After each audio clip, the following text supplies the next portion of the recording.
Hi welcome to #. నేను మీ మనోజ్. జనసేన మహిళా నేతల్లో రాయపాటి అరుణ ఒకరు. జనసేన రాష్ట్ర అధికార ప్రతినిధిగా ఆమె పార్టీ గొంతును బలంగా వినిపిస్తుంటారు. టీవీ డిబేట్లు సైతం పార్టీ తరపున మాట్లాడుతుంటారు ఆవిడ. సోషల్ మీడియాలో చాలా యాక్టివ్గా ఉంటారు.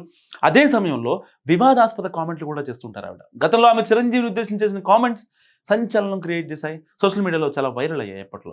చిరంజీవి ప్రజారాజ్యం కాంగ్రెస్లో విలీనం, తిరిగి సినిమాలు చేయడం, ఆమె సంచలన వ్యాఖ్యలు చేశారు వీటన్నిటిపై. సో చిరంజీవి అభిమానులు ఆగ్రహానికి గురయ్యారు ఒక రకంగా. జన సైనికులు సైతం మండిపడ్డారు. దీంతో ఆ వ్యాఖ్యలను వెనక్కి తీసుకోవాల్సి వచ్చింది. తాజాగా మరోసారి రాయపాటి అరుణ సంచలన వ్యాఖ్యలు చేశారు. అయితే ఈసారి జగన్తో పాటు ఆయన కుటుంబ సభ్యులపై అనుచిత వ్యాఖ్యలు చేశారు. దీనిపై పెద్ద ఎత్తున విమర్శలు వ్యక్తమవుతున్నాయి.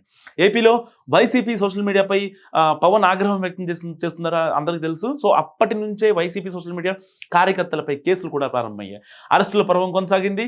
ఒక విధంగా చెప్పాలంటే ఇది పవన్ కళ్యాణ్ ఆగ్రహం వ్యక్తం చేయడం వల్ల జరిగింది. అయితే ఇలాంటి సమయంలో జనసేన మహిళా నేత జగన్ కుటుంబంపై వైసీపీ సోషల్ మీడియా కార్యకర్తల మాదిరిగా కామెంట్స్ చేయడం విశేషం. అయితే ఒక టీవీ డిబేట్కి హాజరైన రాయపాటి అరుణ జగన్పై అనుచిత వ్యాఖ్యలు చేశారు. రకరకాల మాటలు చెప్పారు. ఈ క్రమంలో జగన్ పుట్టుకపై కూడా మాట్లాడారు. ఇప్పటివరకు జన సైనికులు కానీ టీడీపీ వాళ్ళు కానీ అలాంటి నీచమైన కామెంట్స్కి ఎప్పుడు దిగలేదు. సో ఆయన పుట్టుకపై మాట్లాడితే ఎంత బాధగా ఉంటుందో అర్థం చేసుకోవాలన్నారు. ఆ ఇంట్లో మహిళలపై మాట్లాడితే ఏ విధంగా ఉంటుందో ఊహించుకోవాలంటూ కూడా ఆయనకు చురకలు అందించారు. అయితే జనసేన తరపున ఆవేదనను వ్యక్తపరిచే క్రమంలో అరుణ ఈ తరహా కామెంట్ చేశారు. ఈ క్రమంలో సదరు ఛానల్ జర్నలిస్టు అరుణను ఆపే ప్రయత్నం చేశారు. అటువంటి కామెంట్స్ చేయకూడదని కూడా పలికారు. ప్రస్తుతం అరుణ కామెంట్స్ సోషల్ మీడియాలో వైరల్ అవుతున్నాయి. వైసీపీ నేతల వ్యవహార శైలిని తప్పుపడుతున్న క్రమంలో అరుణ కామెంట్స్ సైతం విమర్శలు కారణమవుతున్నాయి. జనసేనలో వివాదాస్పద నేతలను నియంత్రించాలన్న డిమాండ్ వినిపిస్తుంది.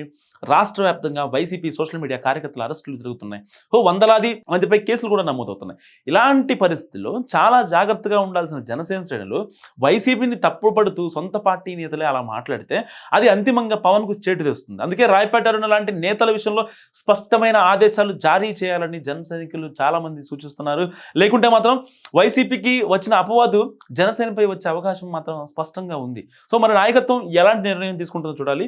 సో రాయపాటి అరుణ గురించి ఆవిడ చేసిన కామెంట్స్ గురించి మీరేమనుకుంటున్నారో నాకు కామెంట్ రూపంలో తెలియజేయండి. చూస్తూనే ఉండండి